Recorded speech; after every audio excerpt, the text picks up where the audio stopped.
जय हिंद बच्चों, कैसे हैं आप सभी लोग। उम्मीद है आप सभी अच्छे होंगे और अच्छे से अपनी पढ़ाई कर रहे होंगे। और जो छात्र एवं छात्राएं इस चैनल पर नए हैं वो इसको सब्सक्राइब कर लें और बेल आइकन को प्रेस कर दें, जिससे आपको इस चैनल पर अपलोड होने वाले सभी महत्वपूर्ण वीडियो सबसे पहले आपको मिल सकें। तो बच्चों, आज हम कक्षा 10वीं के अध्याय 13 हमारा पर्यावरण के बारे में यहाँ पर सीखेंगे और पढ़ेंगे। यह पाठ 3 अंकों का है। इस पाठ से 3 अंकों के प्रश्न पूछे जाएंगे बोर्ड परीक्षा में। तो इसमें हम क्या सीखेंगे? हम सीखेंगे पारितंत्र संगठक के बारे में, आहार श्रृंखला एवं आहार जाल के बारे में, पारितंत्र में ऊर्जा प्रवाह के बारे में, ओजोन परत का अपक्षय किस प्रकार होता है, कौन कौन से कारण हैं जिसके कारण ओजोन परत अपक्षय हो रही है, और इसके पश्चात कचरा प्रबंधन के बारे में हम लोग सीखेंगे। तो इस एक एक टॉपिक के बारे में हम लोग चर्चा करेंगे। तो इस वीडियो पर बने रहिए और स्किप मत कीजिए और इस वीडियो को पूरा देखिए, जिससे आपको इस पाठ के बारे में पूरा आपको समझ में आ सके। तो सबसे पहले हम शुरू करते हैं, पर्यावरण क्या होता है। तो इसके लिए मैंने आपके लिए एक परिभाषा आपके स्क्रीन पर आप देख रहे होंगे कि पर्यावरण क्या होता है, आपको परीक्षा में पूछी जा सकती है। तो पर्यावरण 2 शब्दों परि धन आवरण से मिलकर बना होता है। परि का अर्थ चारों ओर और आवरण का अर्थ घेरा होता है।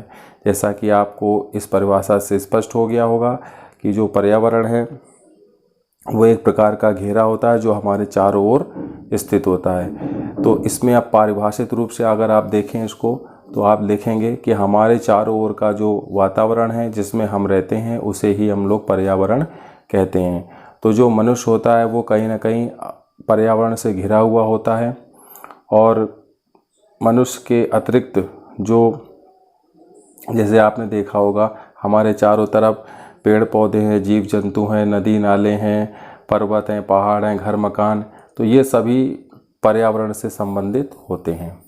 तो ये बहुत ही सरल और सिंपल परिभाषा है, जैसा कि आप देख रहे होंगे कि पर्यावरण 2 शब्दों परि धन आवरण से मिलकर बना होता है।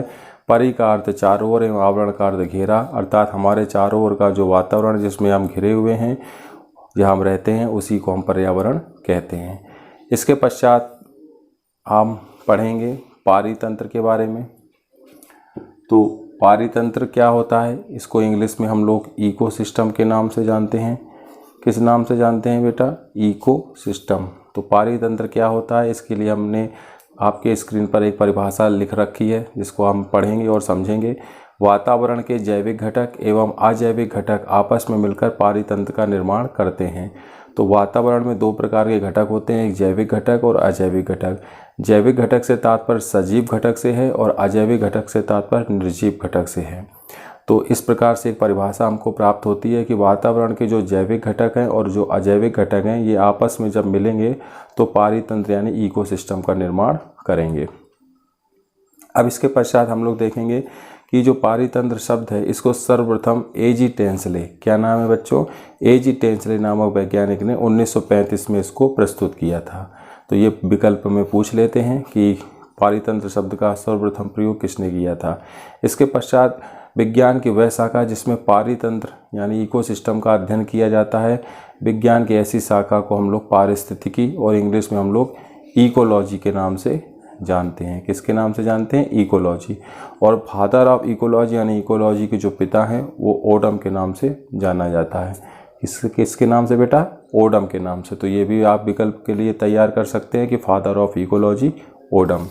तो इसमें आपने सीखा कि पर्यावरण क्या होता है और पारितंत्र किसे कहते हैं। तो ये 2 महत्वपूर्ण प्रश्न हैं जो आपको परीक्षा में पूछे जा सकते हैं कि पर्यावरण किसे कहते हैं और पारितंत्र किसे कहते हैं। तो ये आपका क्लियर हो गया। इसके पश्चात हम लोग नेक्स्ट स्लाइड में पढ़ेंगे पारितंत्र के प्रकार के बारे में। इसके बारे में पढ़ेंगे हम लोग पारितंत्र के प्रकार। तो मुख्यतः 2 प्रकार होते हैं। नंबर 1 प्राकृतिक पारितंत्र, नंबर 2 मानव निर्मित पारितंत्र। प्राकृतिक पारितंत्र वह पारितंत्र है जो प्रकृति द्वारा स्वयं निर्मित होता है, जैसे नदी, झरने, झील, जंगल। और मानव निर्मित पारितंत्र वह होता है जिसको मानव द्वारा निर्मित किया जाता है, जैसे खेत, बगीचा, जल जीवनशाला, शस्य भूमि आदि। जो भी ये पारितंत्र हैं इसमें आपको मुख्यतः 2 जैविक घटक जरूर मिलेंगे, एक जैविक घटक और एक अजैविक घटक। तो जैसे आप नीचे उदाहरण देखेंगे तो इसमें हमने जैसे प्राकृतिक पारितंत्र में नदी का उदाहरण लिया, तो इसमें जैविक और अजैविक घटक होंगे। जैविक घटक के रूप में जलीय पौधे, मछली, जीव जंतु, और अजैविक घटक के रूप में मिट्टी, जल और प्रकाश आपको मिलेगा। तो इस प्रकार से ये नदी का पारितंत्र है। इसी प्रकार इधर देखेंगे हम लोग मानव निर्मित पारितंत्र जो है, मानव निर्मित पारितंत्र, इसमें उदाहरण हम लोगों ने खेत का लिया। तो खेत में आप देखेंगे जैविक घटक के रूप में फसल, कीट, पतंगे हैं और अजैविक घटक के रूप में मिट्टी, जल, प्रकाश उपलब्ध है। तो इस प्रकार से 2 प्रकार के मुख्यतः पारिस्थितिक तंत्र के प्रकार होते हैं, प्राकृतिक और मानव निर्मित। तो ये आपको समझ में आ गया। इसके पश्चात हम लोग आगे देखेंगे पारितंत्र के जो घटक होते हैं, ये काफ़ी इंपॉर्टेंट है। इससे परीक्षा में कई प्रकार के प्रश्न पूछे जाते हैं कि जैविक घटक क्या होते हैं, अजैविक घटक क्या होते हैं, इनके उदाहरण लिखिए। इसके पश्चात उत्पादक क्या होते हैं, उपभोक्ता क्या होते हैं, अपघटक क्या होते हैं। इसके पश्चात प्राथमिक उपभोक्ता क्या है, द्वितीयक उपभोक्ता क्या है, तृतीयक उपभोक्ता क्या है। इस प्रकार से कई महत्वपूर्ण प्रश्न इस टॉपिक से बनते हैं। तो आप देखेंगे जो पारितंत्र के जो घटक हैं वो मुख्यतः 2 प्रकार के होते हैं, जैविक घटक और अजैविक घटक। तो किसको कहते हैं, तो आप ये देखेंगे इसमें जैविक घटक से मतलब है इसके अंतर्गत सभी सजीव घटक जैसे पौधे, जीव जंतु, सूक्ष्म जीव आदि आते हैं। मैंने पहले भी बताया था कि जैविक घटक के अंतर्गत मतलब सजीव घटक जो सजीव होते हैं, जैसे पौधे, जीव जंतु, सूक्ष्म जीव आदि आते हैं। और अजैविक घटक इसके अंतर्गत सभी निर्जीव घटक जैसे ताप, हवा, पानी, प्रकाश आदि आते हैं। तो ये जैविक और अजैविक घटक हो गए। अब इसमें आप देखेंगे जो जैविक घटक है इनको 3 भागों में बांटा गया है, उत्पादक, उपभोक्ता और अपघटक। तो उत्पादक क्या होते हैं, इसमें हरे पौधे, प्रकाश संश्लेषी जीवाणु और साइनोबैक्टीरिया जिसको नीले हरे शैवाल के नाम से भी जाना जाता है। तो उत्पादक क्या होते हैं बच्चों, उत्पादक वे होते हैं जो उत्पादन करते हैं, उत्पन्न करते हैं। और क्या उत्पन्न करते हैं, ये भोजन का निर्माण करते हैं और सौर ऊर्जा यानी प्रकाश संश्लेषण क्रिया के द्वारा ये प्रकाश संश्लेषण क्रिया करते हैं और उसके पश्चात भोजन का निर्माण करते हैं। तो प्रकाश संश्लेषण क्रिया क्या होती है, सभी हरे पेड़ पौधे कार्बन डाइऑक्साइड और पानी की सहायता से क्लोरोफिल और सूर्य के प्रकाश की उपस्थिति में भोज्य पदार्थ का निर्माण करते हैं और इस क्रिया में ऑक्सीजन गैस सह उत्पाद के रूप में निकलती है। तो इस क्रिया को प्रकाश संश्लेषण कहते हैं जो कि पौधे की पत्ती पे होती है। तो ये आपको पता होना चाहिए। इसके पश्चात जब भोजन का निर्माण हो जाता है तो उस भोजन को, चूँकि ये उत्पादक भोजन का निर्माण करते हैं इसलिए इनको स्वपोषी भी कहा जाता है। क्या कहा जाता है, स्वपोषी। अब ये जो भोजन बन गया है इसका उपयोग करने के लिए उपभोक्ता पारितंत्र में पाए जाते हैं। तो सभी प्रकार के जो जंतु होते हैं वो उपभोक्ता कहलाते हैं। और आहार के आधार पर उपभोक्ता 3 प्रकार के होते हैं बेटा, प्राथमिक उपभोक्ता, द्वितीयक उपभोक्ता और तृतीयक उपभोक्ता।